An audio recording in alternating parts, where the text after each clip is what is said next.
All right, here's some integral practice. So the first one, we know for sure that the integral of cosine is sine, and the inside always stays the same.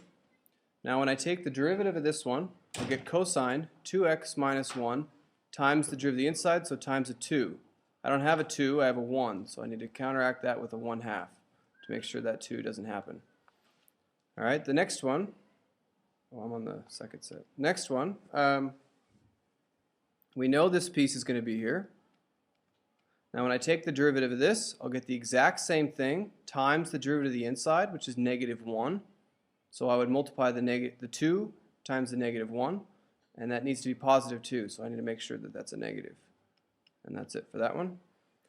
And this one here, anytime you have multiple terms on the top and one term on the bottom, just one on the bottom and multiple terms on the top, we split them up like this.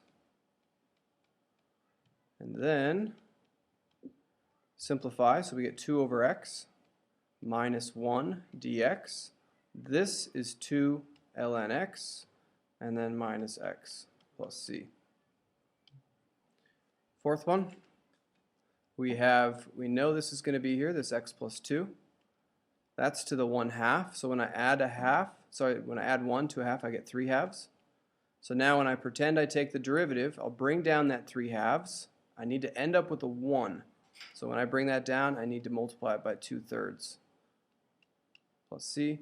This one, I know this piece is here. I add 1 to the 3, that's a 4.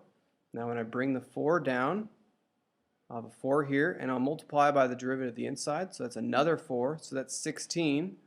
I need to make sure that 16 goes away with a 1/16. And then this last one, if I bring this piece up on the bottom, in the denominator, we get 3x minus 1 to the -1.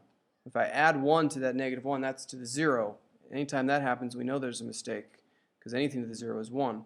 So that's the rule for an ln. So we have this. Now if I take the derivative of this, I get 1 over 3x minus 1 times the derivative of the inside, which is 3, which is exactly what I have in the question. So this is my answer. Nothing else to do. And that's it.